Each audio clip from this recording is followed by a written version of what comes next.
one of the biggest things that have held me back in my own fitness is I was told that carbs were the reason I could not lose weight, and I was lied to. So are you.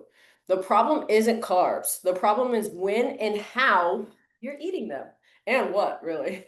And how your body insulin sensitivity works. So today I'm going to break this down in plain English so you never have to fear a damn potato again and still burn fat. Actually, guys, fun fact, speaking of potatoes, one of the best carb sources to utilize while trying to lose weight is air fried French fries. You're welcome. You're welcome for that. Quick intro. I coach women 28 to 45 who want to reverse type 2 diabetes, lose 100 plus pounds, build muscle, which also helps your metabolic priming, your BMR, right? Get off meds, away from big pharma, and finally have a metabolism that works for them, not against them. Okay, so by the end of this training, you'll know exactly how to eat carbs strategically so your body uses them as fuel and not store them as fat. So let's dive in. Part one, carb timing and insulin sensitivity. Okay, it's not about the carbs, it's about your carb environment. Insulin sensitivity 101, you ready? The morning time equals lower sensitivity unless fasted training. Okay, that's good to know. Post-workout is highest sensitivity. Muscles act like a sponge for glucose. Evenings aren't the devil if your overall calories and protein are in check. Otherwise, the carbs most likely in excess will be stored as fat. So when to eat the majority of your carbs? Around training, okay, pre and post workout. Pair with protein that slows your blood sugar spike, increases satiating, guys, that fucking word. Satiating, so satiety is the word. Avoid massive naked carb meals. So like a giant bowl of pasta, right? What are those ramen bags? Those ramen bags with like the cup of ramen. First of all, the ingredients is absolute shit. But secondly, that's your pasta that you don't need only, right? Because you're going to spike your blood sugar. Definitely not at 9 p.m. Let's not do that to ourselves. So real life example, train at 5 p.m., protein plus moderate carbs pre-workout. So I would do like a banana and a protein shake. Okay, that's a great option. Higher carbs post-workout with lean protein and fiber. So I would do maybe some blueberries, maybe something else that's high fiber related, maybe some chicken, right? Lean protein and some rice. Okay. The big picture, insulin is not the devil. It's not. It's not evil, but it consistently spiking it without activity to soak up the glucose equals a fat storage zone. Okay, carbs are a tool. You wouldn't blame the hammer if you hit your thumb. So stop blaming the damn carbs and let's learn how to utilize them.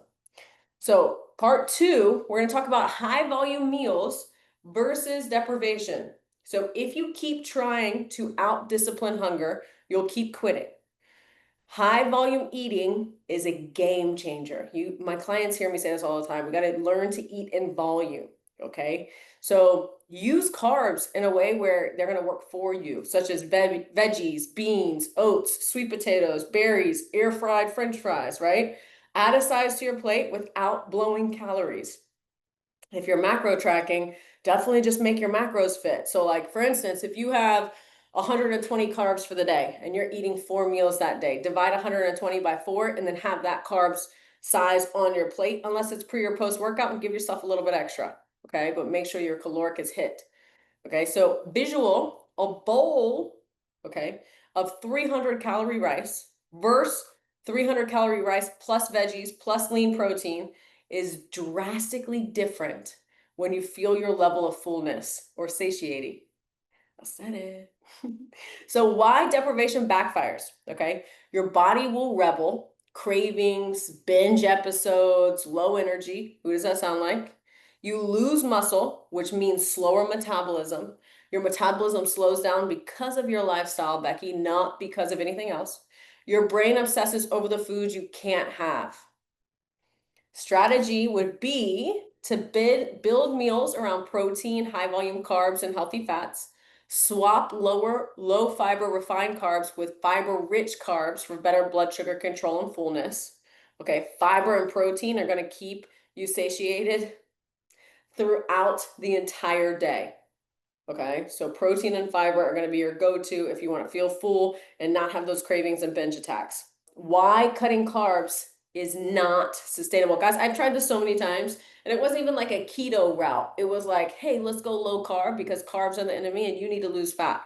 It's like saying, hey, you need to run more. It does not make sense, okay, when it comes to the fat loss realm. You've got to figure out from a scientific backing, okay, so that your body can work for you because our bodies are built to survive. So the savage truth, I gotta tell you, cutting carbs to lose weight is like draining your gas tank to make your car lighter. Sure, it's lighter, but now you can't go anywhere. You're freaking dead. You're fatigued. You feel like absolute dog shit. Okay, carbs are your body's preferred fuel for high intensity movement like lifting weights. Low carb, low glycogen, crappy workouts, slower progress, plus less muscle equals slower metabolism. It's all a cycle. Cutting carbs long term also creates hormonal disruption, thyroid downregulation, to be exact, increased stress response. Okay, cortisol is higher, harder to maintain in real life situations, social, travel, holidays. It's the opposite of lifestyle. You've now entered restriction. What we need to reframe here is you don't need to cut carbs. You need to earn them and time them. Carb cycling naturally happens when you eat higher carbs on training days and moderate on rest days. Carb cycling is a great tool if you know how to utilize it. Otherwise, I say win the day. Some of us just want to get that W every single day. And to be honest, that's how I work because it works best for my mindset. I don't want to be like, oh, this is a lower high carb day. No, just fucking win the day. Get after it. You can do it. So if we can recap this in a bundle, eat carbs around training, choose high volume, fiber enriched carb sources, stop demonizing carbs and master them. If you guys need help figuring out carbs that work for you, drop a comment below. Bitches love carbs. Remember, carbs aren't the enemy. Poor strategy is. You deserve to be strong, lean, full of energy without fearing your food. Let's fix that relationship. Now go earn those damn carbs. Let's train so we can eat.